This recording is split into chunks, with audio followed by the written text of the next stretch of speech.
Welcome to Streaming News Network, where we deliver balanced reporting with the facts that matter. The Evening Edition by J. Claude McDaniel. Please like and subscribe. This is J. Claude McDaniel with Streaming News Network. Internal tensions are growing within the Democratic Party after House Democrats criticized their own campaign organization over costly primary election losses. Lawmakers are questioning the decisions made by the Democratic Congressional Campaign Committee after it spent approximately $500,000 supporting a preferred candidate in an Arizona congressional primary who was ultimately defeated by former Arizona State Representative Amish Shah.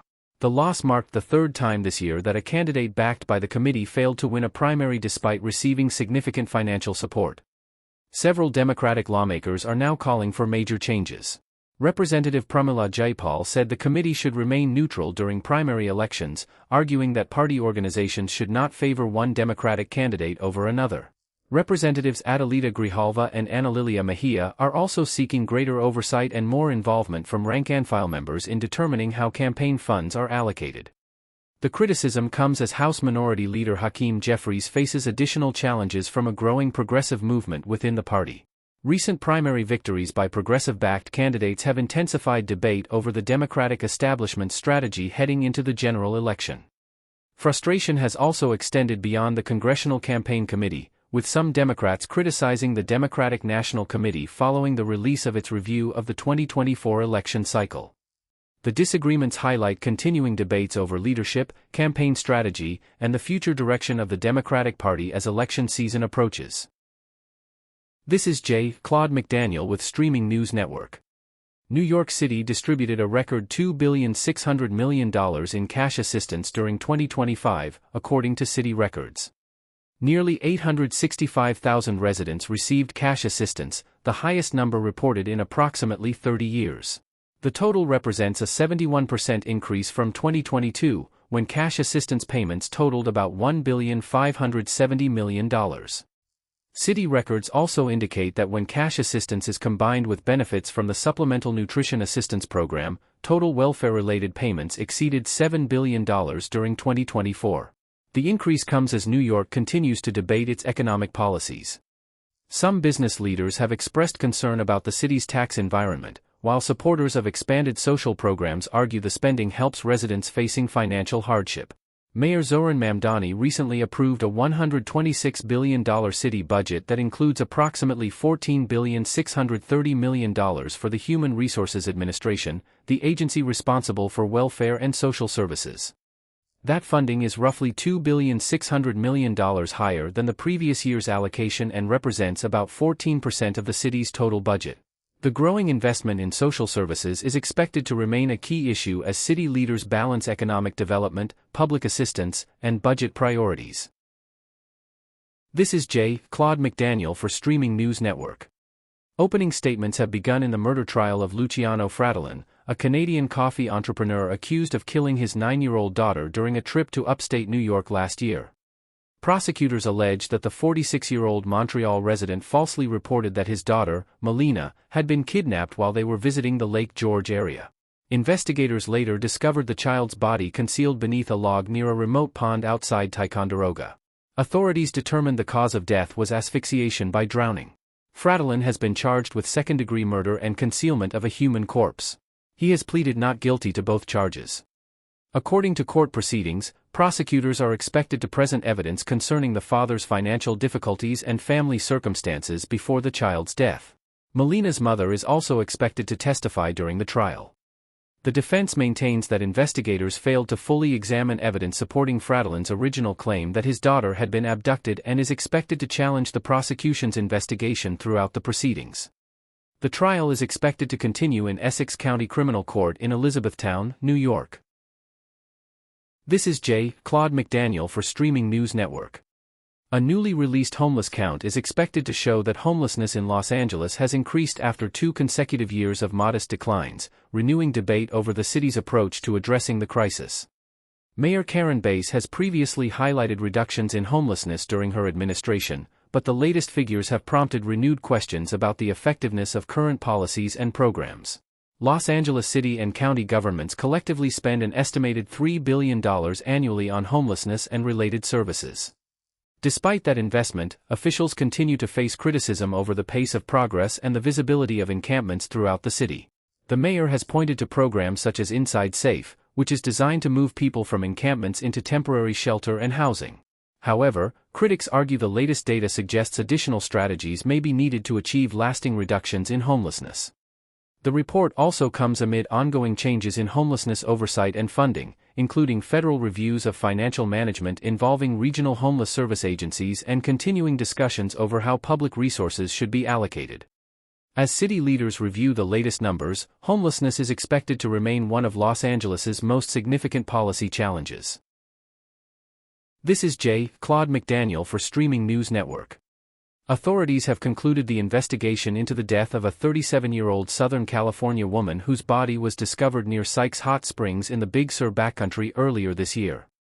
The Monterey County Sheriff's Coroner's Office announced that Joanna Ruth Shields, of Carlsbad, died from probable alcohol withdrawal seizures associated with chronic alcohol use disorder. Her death has been officially ruled natural. Shields' body was found by hikers in April near the remote hot springs in Los Padres National Forest. Early reports noted markings on her neck and a forehead injury, raising concerns about possible foul play. However, investigators determined that the neck markings were caused by post-mortem insect activity, not strangulation or any other criminal act. Officials also said the forehead injury was superficial and did not contribute to her death. The sheriff's office reported that detectives interviewed the individual who was with Shields before her death and found no evidence of criminal conduct. Officials say the conclusion was based on forensic findings, medical history, and information provided by her family. The investigation has now been closed, with no further action planned. This is J. Claude McDaniel of Streaming News Network. The director of the Smithsonian's National Museum of American History is defending the museum's exhibits following intense questioning during congressional hearings this week. Museum Director Anthea Hartig told lawmakers she has no regrets about the museum's exhibitions during her tenure, although she acknowledged that factual errors have occasionally occurred and said those mistakes have been corrected when identified.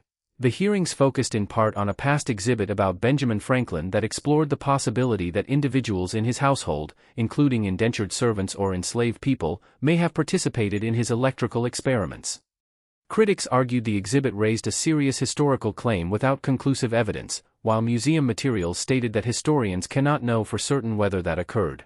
The congressional hearings followed the release of a White House report criticizing the museum's interpretation of American history and alleging that the institution has adopted an ideological approach to its exhibits.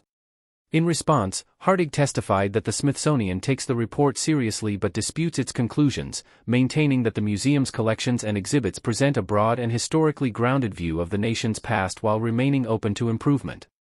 The debate reflects broader national discussions over how American history should be presented in museums and other public institutions. This is J. Claude McDaniel with Streaming News Network. A Chicago plumbing contractor says a payment dispute connected to the Obama Presidential Center has forced the company to suspend operations and lay off 25 union workers. Adamson Plumbing Contractors claims it suffered nearly $3,900,000 in project-related losses after months of work on the Presidential Center. The company alleges that expected payments were delayed, leaving it unable to continue operating.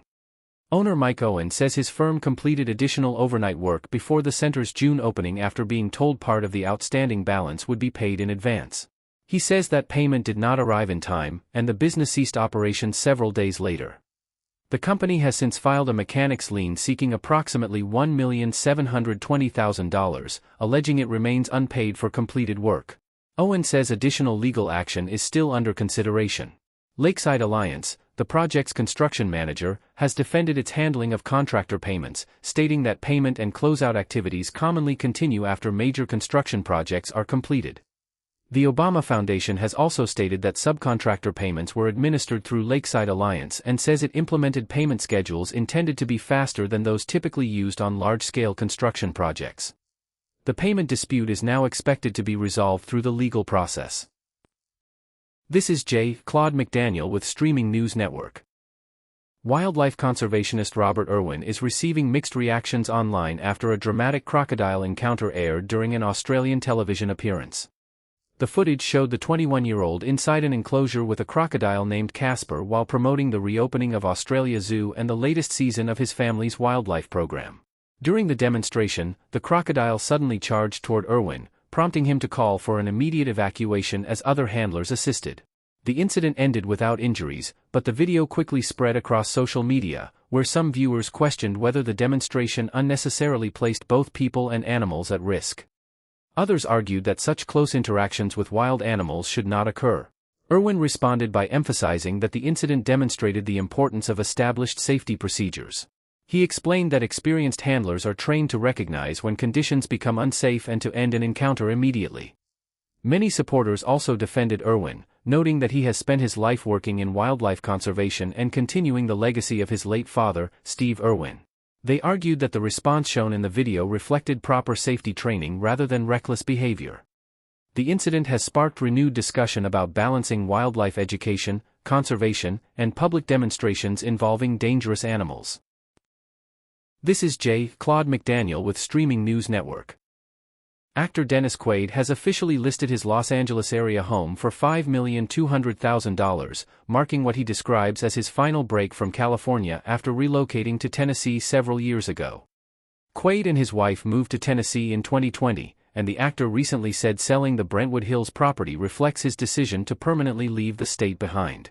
In a recent interview, Quaid expressed concerns about California's high taxes and said he believes residents are not receiving services that justify the cost.